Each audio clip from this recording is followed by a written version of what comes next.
Hey guys, what's up? So today I'm going to talk about New York's new Reproductive Health Act. I'm going to start off by saying abortion is a touchy subject to some people. I'm not going to be discussing the efficacy of it or not. I don't.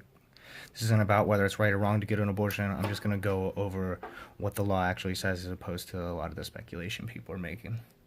So to start off, I'll read the actual act here. It's Article 25A called the Reproductive Health Act. The legislature finds that comprehensive reproductive health care is a fundamental component of every individual's health, privacy, and equality.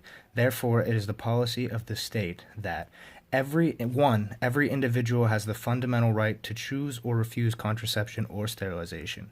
2. Every individual who becomes pregnant has the fundamental right to choose to carry the pregnancy to term, to give birth to a child, or to have an abortion pursuant to this article. And 3. The state shall not discriminate against, deny, or interfere with the exercise of the rights set forth in this section in the regulation or provision or benefits, facilities, services, or information.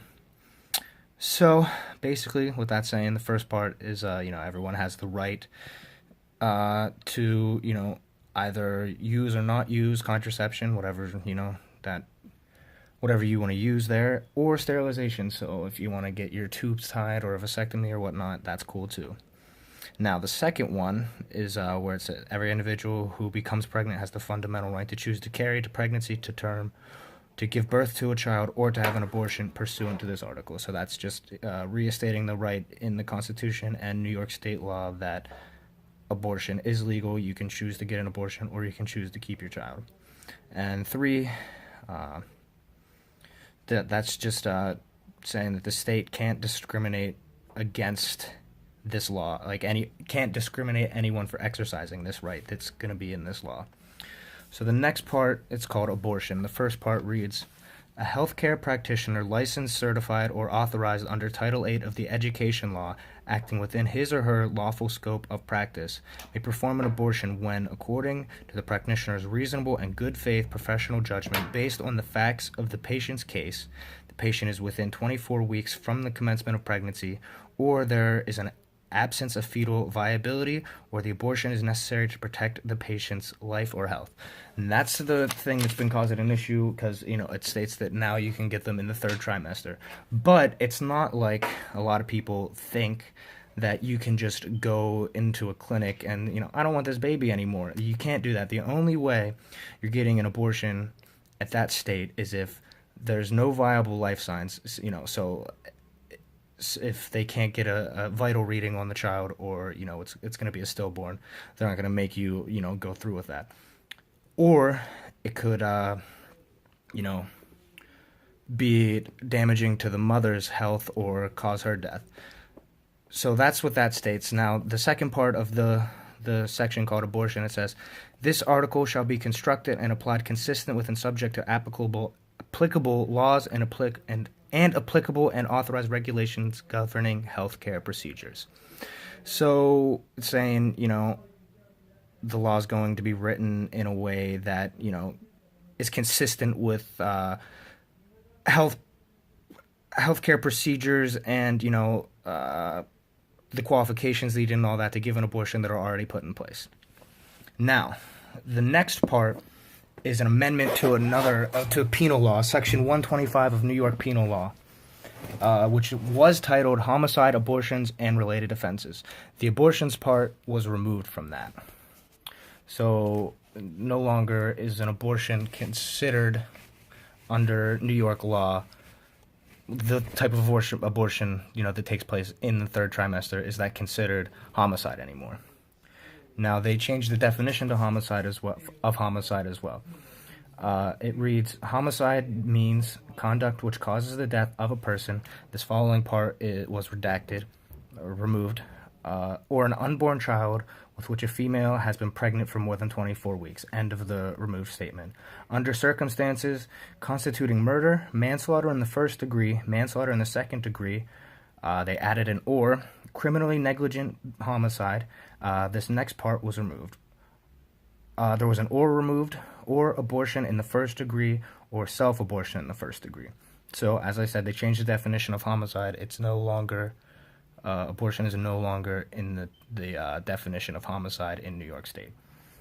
And then under types of murder, this was removed. Under the list, there were things like, negligence due to a rape, manslaughter, first-degree murder. So under the types of things that constituted homicide, this was removed.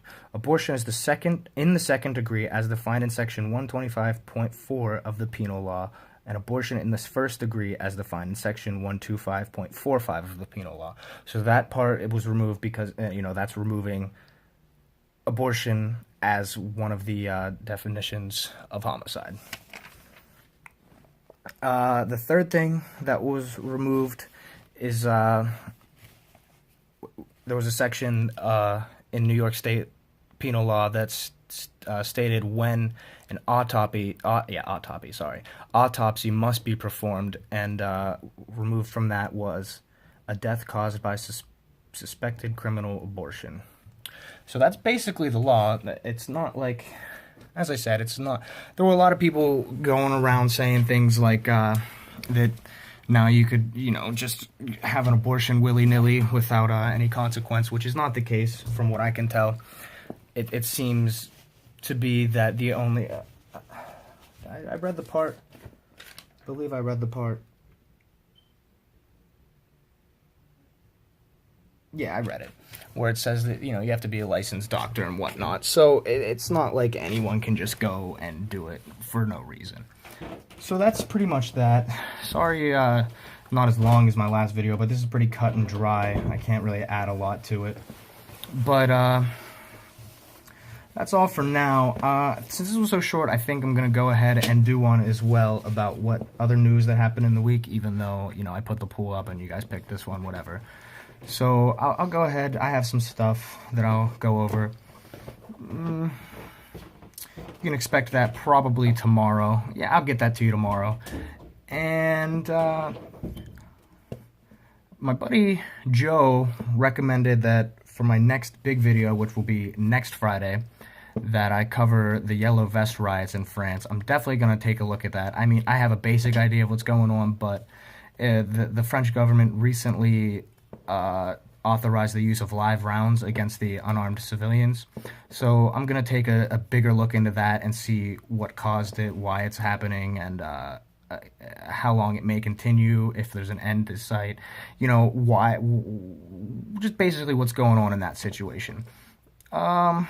Besides that, keep the recommendations coming. I've heard from quite a few of you actually about what you want to hear.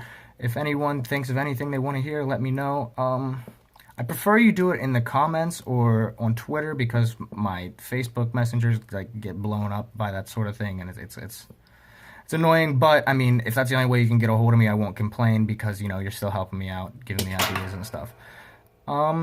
That's all for this video. Like I said, look for a recap of the news tomorrow, and thanks for watching.